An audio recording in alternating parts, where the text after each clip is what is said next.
Hello friends, welcome to my channel. Friends చూడండి, ఇక్కడ ఆధార్ అడ్రస్‌లో ఇంతకుముందు కేర్ ఆఫ్ అని ఆప్షన్ ఉండేది. కానీ ఇప్పుడు తీసేశారు. ఇప్పుడు ఓన్లీ డైరెక్ట్‌గా అడ్రస్‌తో మాత్రమే స్టార్ట్ అవుతుందన్నమాట. అంటే ఆధార్‌లో ఇక నుండి ఫాదర్ నేమ్ కానీ, మదర్ నేమ్ కానీ, కేర్ ఆఫ్ అని కానీ కనిపించదన్నమాట.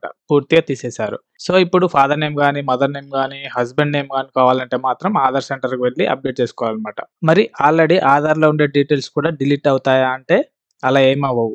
ఓన్లీ కొత్తగా అప్డేట్ చేసుకుంటే మాత్రమే వాళ్ళ ఆధార్ కార్డ్‌లో ఫాదర్ నేమ్ కానీ, మదర్ నేమ్ కానీ రాదనమాట. మనం ప్రెజెంట్ ఆధార్ కార్డ్ డౌన్‌లోడ్ చేసుకుంటే అందులో మాత్రం మన ఫాదర్ నేమ్ కానీ, మదర్ నేమ్ కానీ ఉంటుందనమాట. ఒకవేళ ఇప్పుడు మనం అప్డేట్ చేసుకొని ఆ తర్వాత డౌన్‌లోడ్ చేసుకుంటే మాత్రం అందులో ఫాదర్ నేమ్ కానీ, మదర్ నేమ్ కానీ, కేర్ ఆఫ్ గాని ఏం చూపించదనమాట. ఓన్లీ మీ నేమ్ అలాగే అడ్రస్ మాత్రమే ఉంటుంది. అలాగే ఇంకొక అప్డేట్ ఏంటంటే ఆధార్‌లో డేట్ ఆఫ్ బర్త్ కూడా పూర్తిగా కనిపించదనమాట. అంటే ఓన్లీ ఇయర్ ఒక్కటే ఉంటుంది.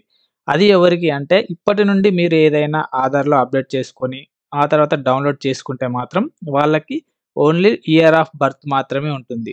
ఫుల్ డేట్ ఆఫ్ బర్త్ అనేది ఉండదనమాట. అంటే డేట్, మంత్, ఇయర్ ఇలా ఫుల్‌గా కనిపించదనమాట. ఓన్లీ ఇయర్ ఒక్కటే కనిపిస్తుంది. అలా కాకుండా మనం అప్డేట్ చేయక ముందు డౌన్‌లోడ్ చేసుకుంటే మటుకు మన ఆధార్‌లో డేట్ ఆఫ్ బర్త్ పూర్తిగా ఉంటుంది. ఒకవేళ ఇప్పటి నుంచి మీరు ఆధార్ కార్డ్‌లో ఏదైనా అప్డేట్ చేసుకుంటే మాత్రం మీ ఆధార్ కార్డ్‌లో ఫాదర్ నేమ్ కానీ, మదర్ నేమ్ కానీ రాదు.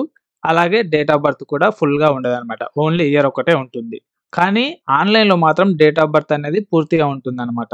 మనం డౌన్‌లోడ్ చేసుకున్న ఆధార్‌లో మాత్రమే ఉండదు. కావాలంటే మీరు ఆన్‌లైన్‌లోకెళ్ళి చెక్ చేసుకుంటే కూడా మీకు డేట్ ఆఫ్ బర్త్ అనేది పూర్తిగా కనిపిస్తుంది. సో ఫ్రెండ్స్, చూశారు కదా! ఇది ఇవాల్టి వీడియో. ఈ వీడియో కనుక మీకు నచ్చినట్లయితే మా ఛానెల్‌ని సబ్స్క్రైబ్ చేసుకొని పక్కన ఉన్న బెల్ ఐకాన్‌ని క్లిక్ చేయండి.